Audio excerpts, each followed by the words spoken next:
Hey, everyone. So, welcome back to another episode of Man vs. Mob. This one is about why yin needs yang. And what I mean by that is we have completely lost touch with the idea of complementarity. I don't know if that's a word, but what I mean by complementarity is different things complementing, things that are unique, but which make up for what the other thing lacks. So I have three big examples of this. The first example is in the political realm. It's between conservatives and liberals.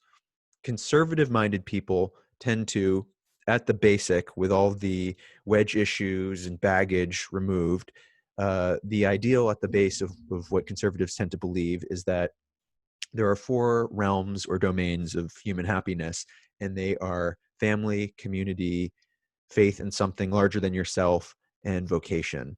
And the liberals tend to believe that as well, but have more an expansive view of that. So they say instead of just the traditional view of what a family should be, why don't we have blended families and mixed race families and gay families? Instead of having one narrow view of what a community should be, why don't we have online communities and offline communities and mixed communities? Instead of having one view of what somebody should believe, whether that's the Christian God or the idea of America first, why don't we have a blended view of different nations cooperating together, different groups of people cooperating together, people allowed to believe in different gods or no God or in spirituality or mindfulness or whatever.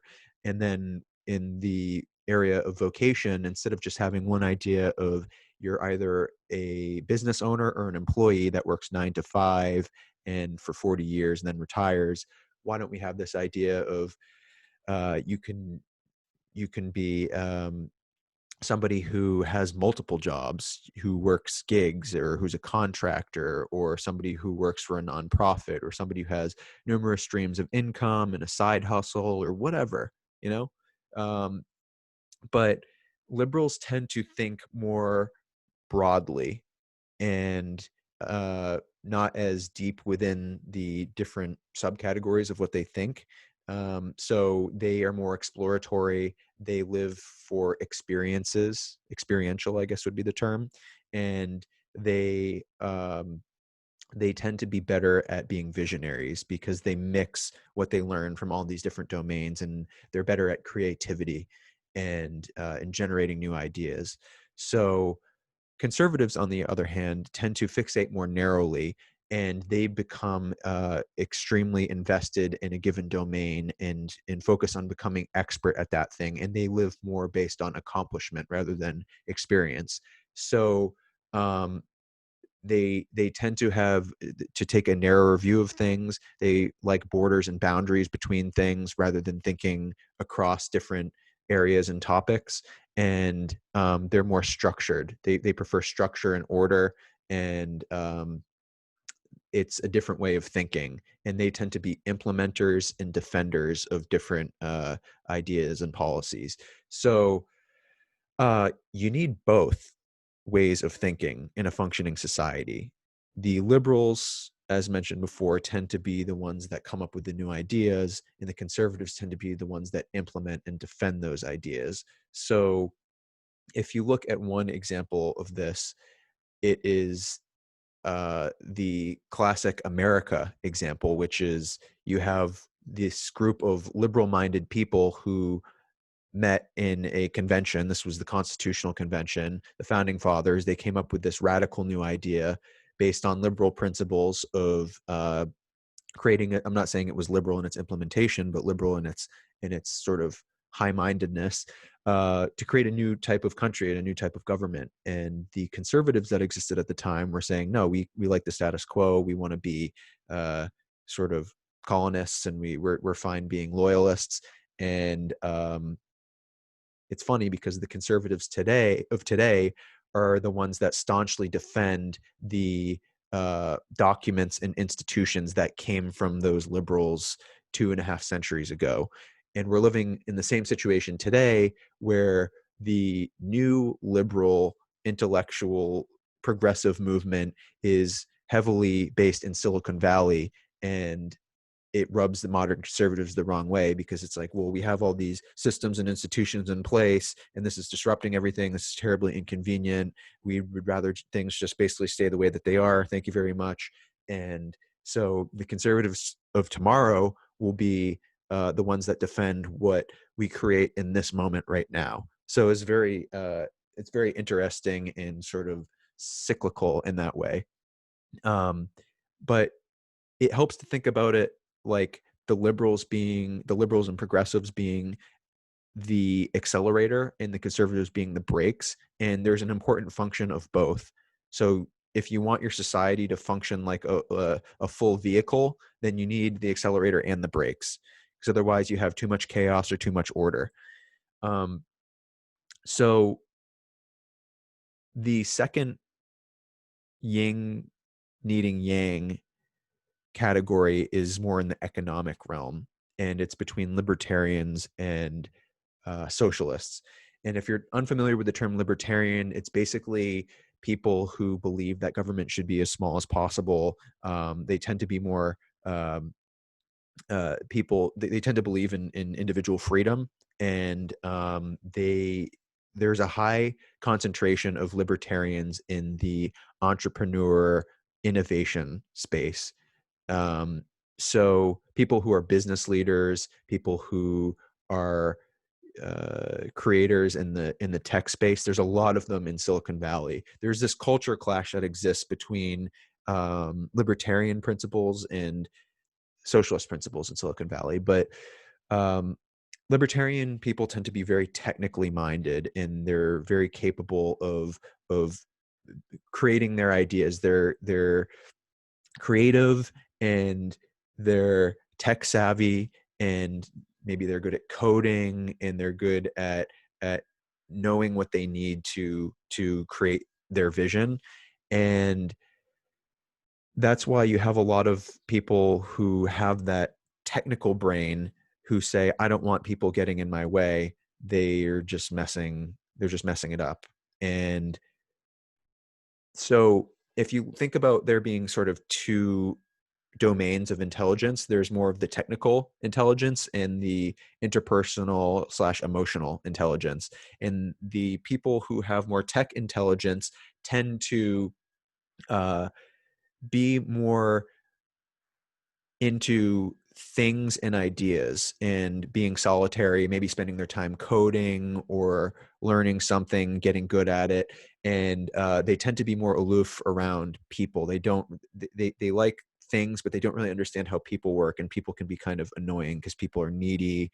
And so you could argue that a lot of the people in that domain are on the autism spectrum or borderline autistic, and that they understand social dynamics far less. And then on the more socialist side, you have kind of the other extreme, which is people who are very interpersonally and emotionally intelligent. They're invested in people. They like people. They understand how different groups work and how complex people are. And they try to create situations where people are capable of flourishing, whatever that person believes or whatever that person's situation is. It's more empathetic. One side is more creative. The other side is more empathetic. And the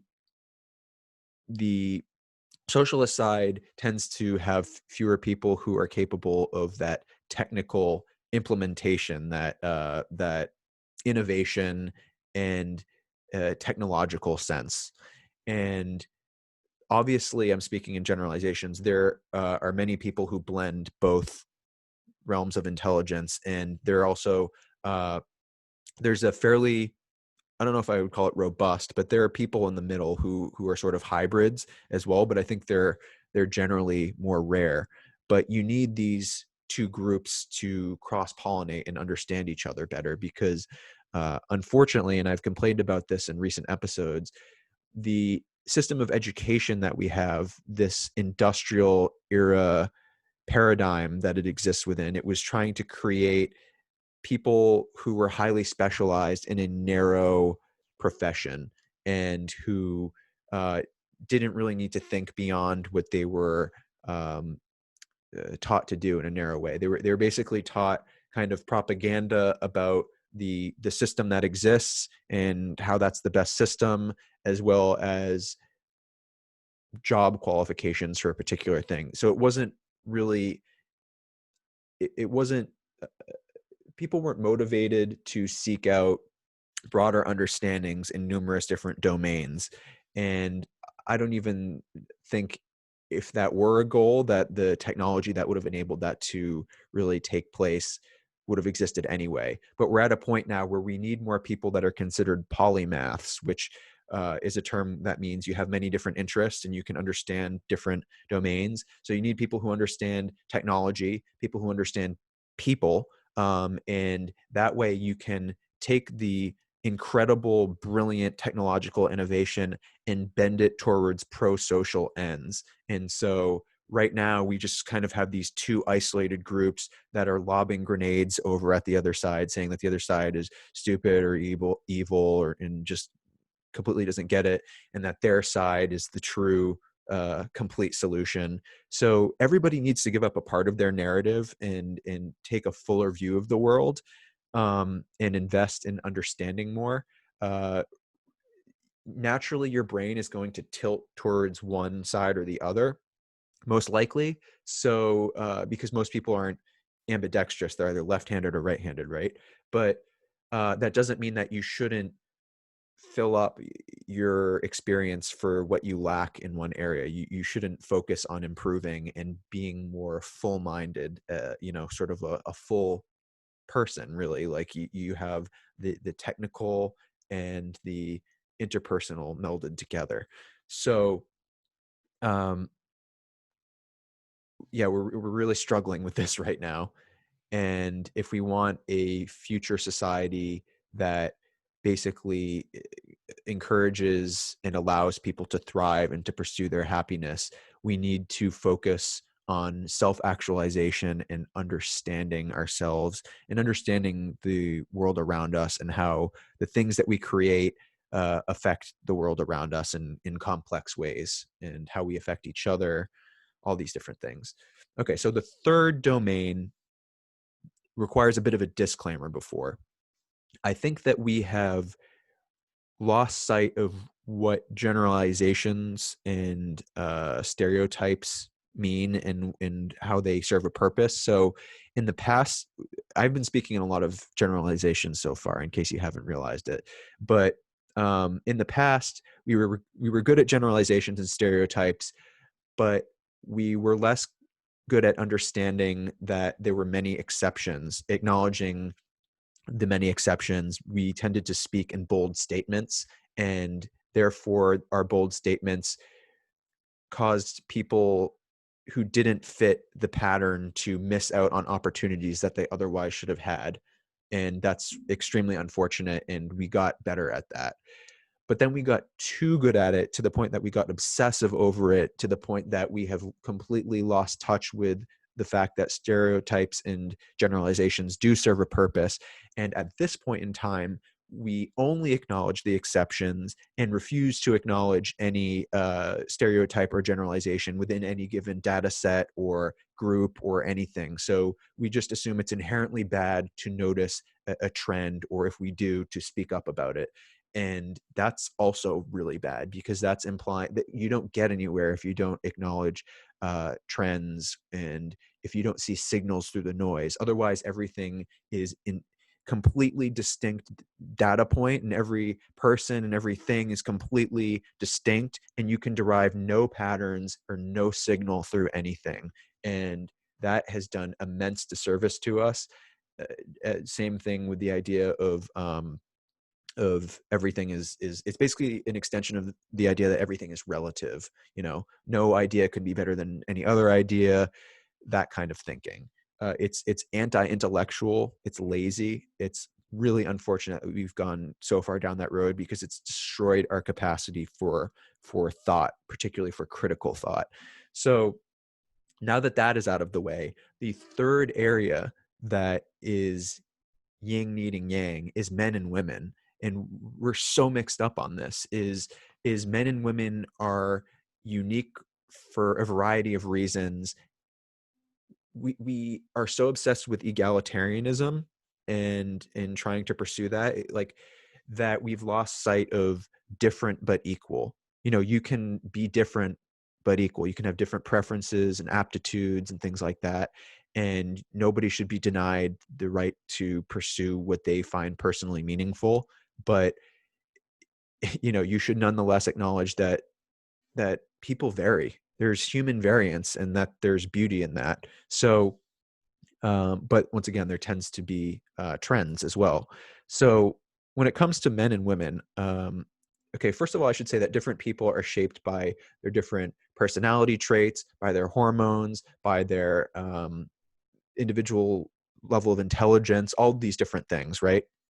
But hormones is a big one that we're seriously like freaked out about, because at the base of it, testosterone results in men being aggressive and horny, and estrogen results in women being emotional and verbal.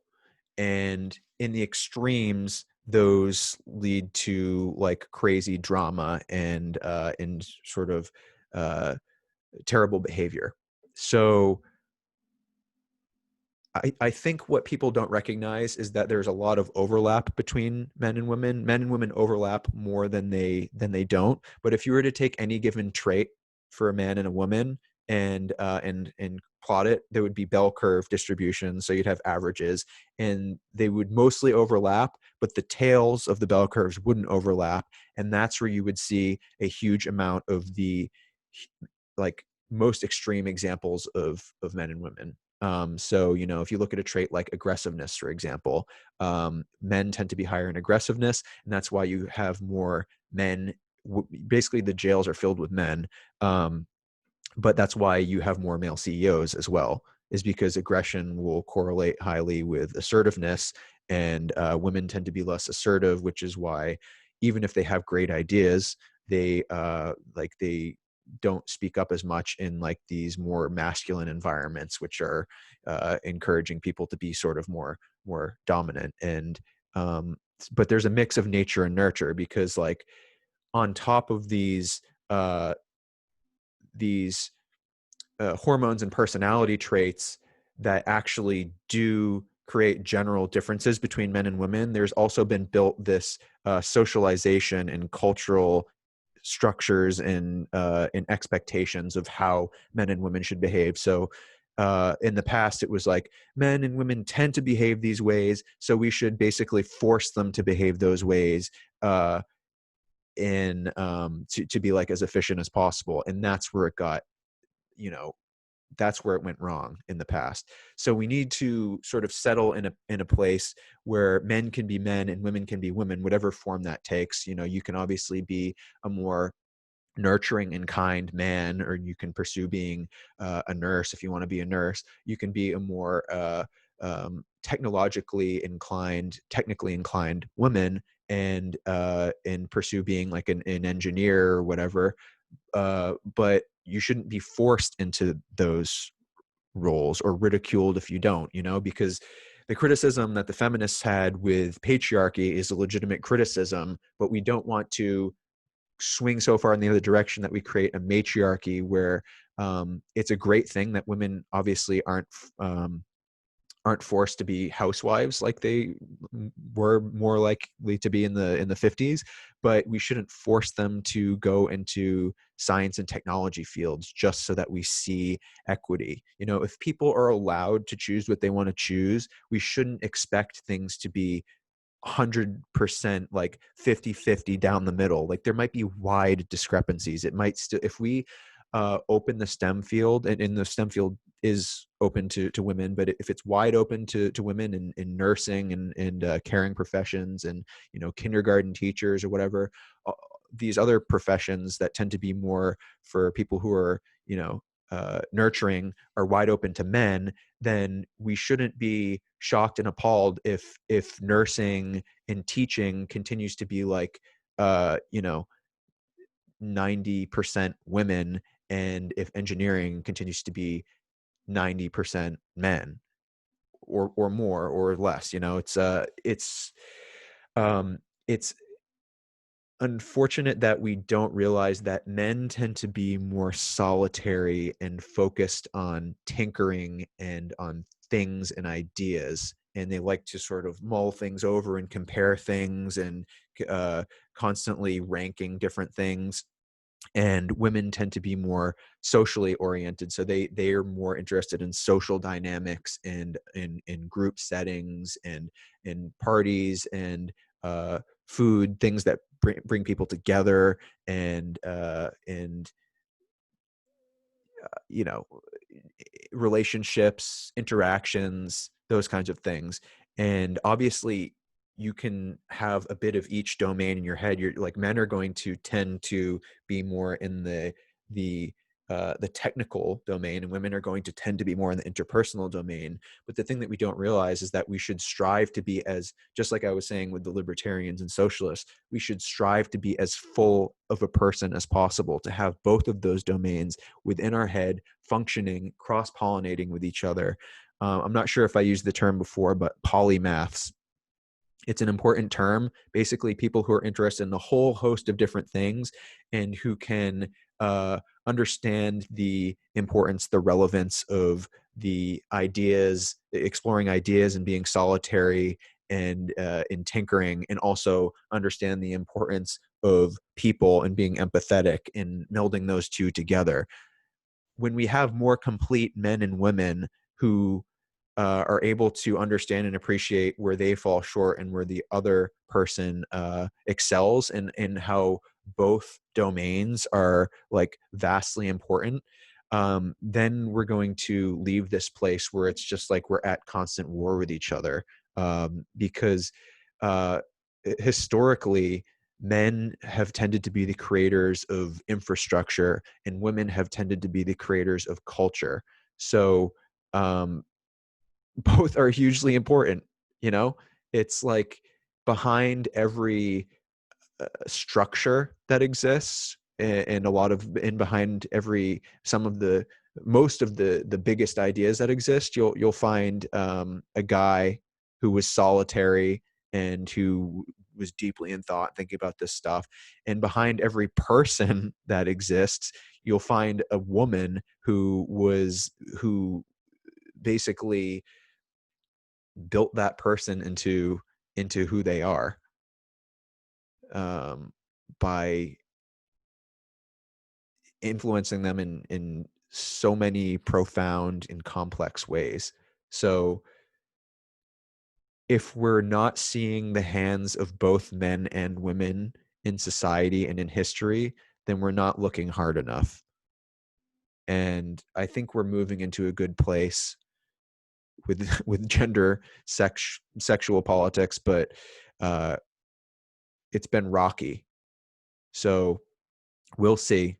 But remember, above all else, that yin needs yang and yang needs yang.